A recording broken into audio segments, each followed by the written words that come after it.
I get really tired of these calls for innovation. I'm a professor of innovation at an extraordinarily well-known university. And there's always these calls for innovation across the board. And it's not just at my university, but it's across businesses. It's across all areas. And it's even within your community. People want these radical ideas. They want all these really amazing things. I'm going to tell you that this perspective is completely wrong. And I'm going to tell you why. And then I'm going to suggest some possible reasons or things that you could do to actually create more innovation and what that actually looks like in real world stuff, right? So there's this push where people talk about innovation, or they talk about, figuring out some way to do grand projects. There's this topic that we talk about in the management literature all the time, grand challenges and tackling these grand challenges. Now, the problem with these perspectives is that they get you to think about doing something that's extraordinarily big. And when you do something that's extraordinarily big, you will inevitably never get there. You will not be able to accomplish anything. And it will be this moment where you look at it and you say, this is not working out in the way that I intended it to be. Now, the other thing that you have to realize is you have to get a lot of people to agree on big things. And people don't agree on anything, much less anything that's big. And what we forget and what we don't acknowledge is that everything in this world starts small. It starts as if nobody cared about it. And it was somebody that was brave enough to get up and actually start doing something that they were afraid to do. Now, if we have this image that innovation is always supposed to be something that is extraordinary, that we have to create all these radical things. Now, what do you think that happens to people that are making the decision to innovate? They think that they're not good enough. They think that they are a problem. What they'll inevitably run into is somebody will tell them the thing that they're doing is stupid. All of those things will happen. And you'll be looking at it and saying, I can't do this. And you give up. And this is the story where we train people. We encourage people to do these radical, massive things. We tell people to go and change the world. And in actuality, the people that change the world do very subtle things. They don't really do that much. They just decide to do it. And they decide to put up with all of those critiques that everybody else has of them. And they decide to just simply say, the thing I'm doing is ugly. It's extraordinarily ugly. And it's small.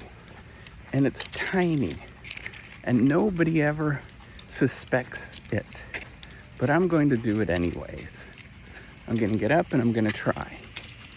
And I'm going to do that repeatedly, no matter what people say, what the comments are, what the things are going on in your mind.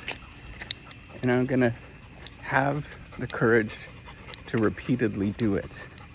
Now, if you have something that's giant, nobody in their right mind will ever do that. Instead, I want you to think about how can you do something that is so small, so pathetic, so rinky-dinky that nobody even notices. And people say, that's not even a thing. And yet, you wink in your head, you say, oh yeah, just you wait. Let's see what actually happens here.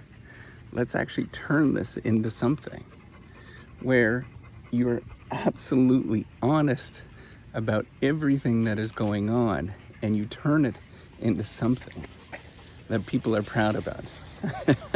My dog, by the way, Isabel, I'm walking my dog, and this is just one reason. I gotta do something. Oh boy.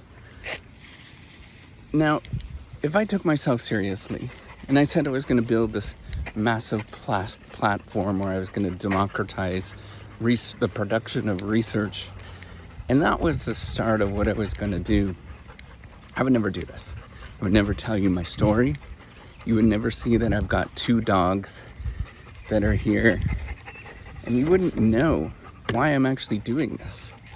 The reason why I'm actually doing it is because of the experiences I go through, the feelings that I go through where I don't feel like I'm good enough.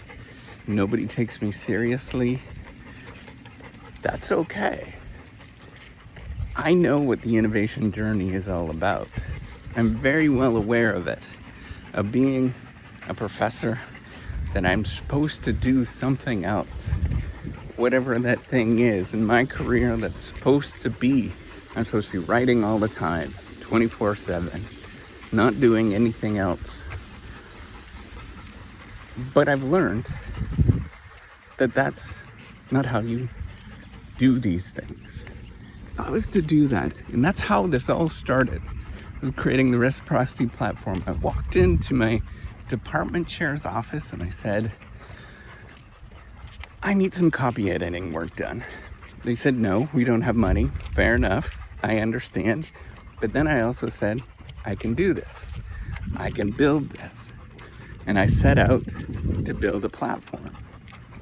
Now it's been rinky-dinky. That's the thing. It's me and my wife funding this, doing the best that I possibly can, trying to find people out there, doing all of these little kind of subtle things, putting out videos as much as I possibly can. I'm being absolutely embarrassed the whole time and realizing every little moment feels completely rinky-dinky. I haven't had some big funder that has come in, the stories that you hear. I haven't had some big, institution that steps in and gives you millions of dollars, like all of those stories that everybody talks about. That's not what happens. Instead, what happens is I get up and I do this repeatedly every day, feeling like an outcast, feeling like I'm doing the wrong thing, which I am, feeling like I shouldn't be doing this, feeling like my neighbors around me are looking at me like, who the hell is this person talking to a cell phone? All of those things. And feeling like, yeah, this is shaky, and you just saw me pick up my dog poop. All of those things, I wouldn't have done it otherwise if I didn't do that. If I didn't have those feelings, if I simply just said, I'm going to wait until the moment is right, when I was able to change the world and create something that was radical and so different than what everybody else is expecting. I would have waited for the right funder. I would have waited for the right person to step in, and nothing would have happened. Absolutely nothing. And that's the story that I see repeatedly. Everybody says there's a problem that exists. Everybody says, well, what if somebody did this? And nobody does it because they're all talk. They don't know the experience. They themselves are afraid to do anything like this. Or they think that what you need to do is have all of this stuff put together. And you're supposed to look prim and proper. And the truth is, you're never going to look like that. You're going to look stupid the whole time. You're going to feel afraid. You're going to feel like you're kind of a slimy sleazeball doing these things. Very much so. You're going to feel all of those negative emotions that are very real with the process. Now, if your hurdles are high and your expectations are high, nothing happens. But if you downplay it and you say, I'm just going to play around, be a goofball, try things out, not know what the hell I'm actually doing, you're actually going to try to do something. And guess what? It's going to start out small, it's going to look ugly. And everybody is going to laugh at you.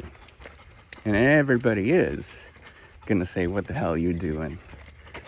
But you do it anyways. And you get back up and you try. Every day. Every little tiny day. Until something happens. I don't know what that is. And that thing may never happen. But you just keep on going. And that's the truth of it. That's how you actually innovate. There's not going to be some savior that's going to come in. There's not going to be a single person. You're going to do it step by step and look ugly and not know what the hell you're doing and be afraid and scared and want to cry every day. But that's the process. That's how you do innovation.